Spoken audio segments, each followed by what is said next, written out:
una secta. En los medios de comunicación esa palabra parece asociada a una organización religiosa o semi-religiosa en la cual sus miembros son controlados completamente por un líder o por una estructura muy férrea. Los miembros de esos grupos suelen ser manipulados, aislados de sus familias, amistades y hasta de contacto con el resto del mundo. En ambientes cristianos, una secta es cualquier grupo que se desvíe de las doctrinas fundamentales del cristianismo, como la Trinidad o la divinidad de Cristo, por ejemplo. Y también en el campo político se habla de sectarismo cuando un grupo se cierra sobre sí mismo y corta el diálogo con otros que le serían más o menos afines. Aunque se entienda de diferentes maneras, hay algo más o menos en común en esos grupos, que es una pretensión de exclusividad. Nosotros somos los únicos que estamos en la verdad, en el buen camino, todos los demás están completamente equivocados. Y esa actitud, esa pretensión de exclusividad lleva a la exclusión, a decir, estos no son de los nuestros.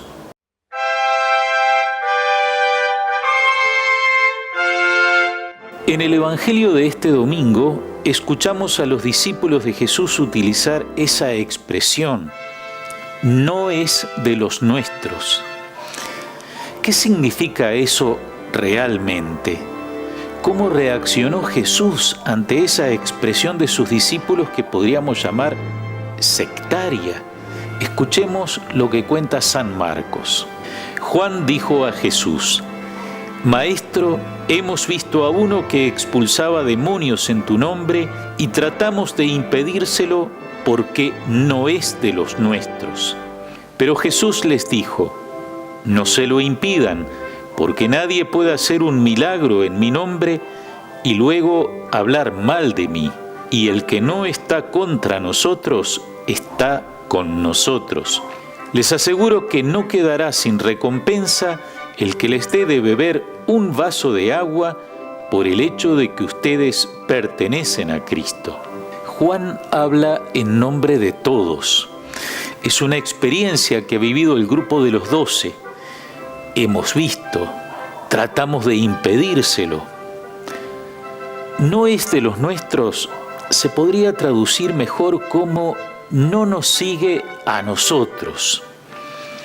Y algo hace ruido en esas palabras, porque en el Evangelio Jesús llama a seguirlo a Él. Los discípulos son seguidores de Jesús y quienes se agregan al grupo se unen como discípulos de Jesús. Esas expresiones de los discípulos, ese nosotros, ese los nuestros, insinúa una actitud sectaria de los discípulos que Jesús corrige. Los discípulos quieren cerrar un círculo alrededor de Jesús. Jesús, en cambio, que ha tocado al leproso, que ha comido con publicanos y pecadores, que recibe a los pequeños, abre el círculo. Nadie puede hacer un milagro en mi nombre y luego hablar mal de mí. El hombre que vieron los discípulos ha hecho el milagro en nombre de Jesús. No ha usado el nombre de Jesús en vano, sino para hacer el bien. No puede estar contra Jesús.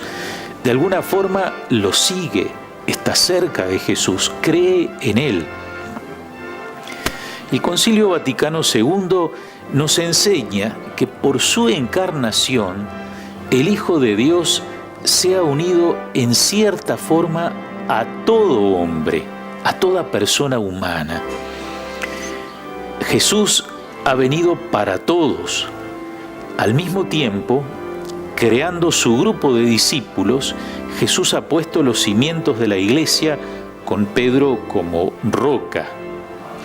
La enseñanza del concilio nos dice también: todos los hombres son llamados a esta unidad católica del pueblo de Dios. que simboliza y promueve paz universal, y a ella pertenecen o se ordenan de diversos modos, sea a los fieles católicos, sea a los demás creyentes en Cristo, sea también todos los hombres en general, por la gracia de Dios, llamados a la salvación. Son miembros de la Iglesia los fieles católicos, que, como decía un biógrafo de San Juan Pablo II, somos como los helados, venimos en diferentes sabores. Esa diversidad dentro de la Iglesia, que es su gran riqueza, también nos llama a prevenirnos de actitudes sectarias internas. No se debe discriminar a nadie porque no pertenece al mismo grupo o al movimiento al que yo pertenezco. Lo que importa es que siga a Jesús y que reciba en su palabra en su vida la palabra de Jesús y la lleve a la práctica como testimonio de amor a Él. El que me ama guardará mi palabra, dice Jesús, y que viva buscando siempre la unidad en el mismo Jesús, la común unión con Él. La Iglesia, sigue diciendo el concilio, se reconoce unida por muchas razones con quienes, estando bautizados, llevan el nombre de cristianos, más allá de las diferencias en algunos aspectos de la fe o el reconocimiento o no del sucesor de Pedro. Todo el mundo de los cristianos evangélicos, con las diferentes denominaciones que tienen. Pero todavía el campo se abre más, porque el concilio dice que quienes todavía no recibieron el Evangelio se ordenan al pueblo de Dios de diversas maneras. En primer lugar, los judíos, el pueblo de Israel, con el que Dios selló la primera alianza y en el que entró el Hijo de Dios por su encarnación. También los que reconocen al Creador, entre los cuales están los musulmanes, que confiesan su adhesión a la fe de Abraham y adoran con nosotros a un Dios único, misericordioso, que juzgará a los hombres en el día final. Y Dios tampoco está lejos de las personas que buscan en sombras e imágenes al Dios desconocido, puesto que todos reciben de Él la vida, la inspiración y todas las cosas. Y finalmente, de una manera desconocida, actúa también la gracia de Dios sobre aquellos que, sin haber encontrado a Dios, escuchan la voz de Dios en su conciencia y se esfuerzan en llevar una vida recta.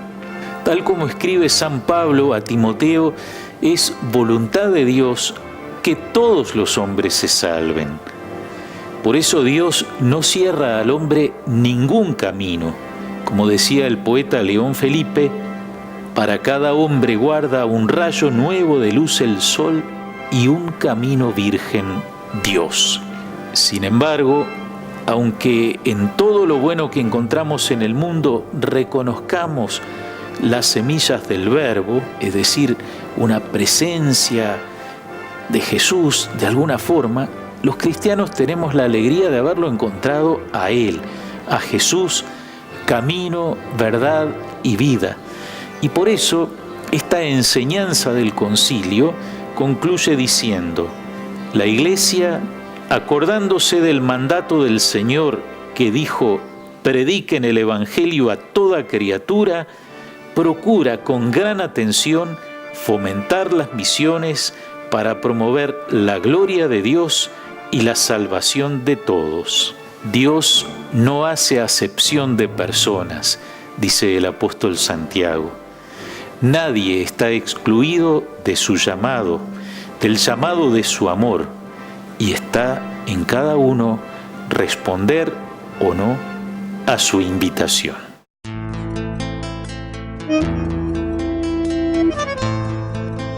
Sean uno, para que el mundo crea.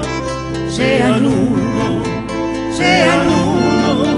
para que el mundo crea. Queremos ser esa iglesia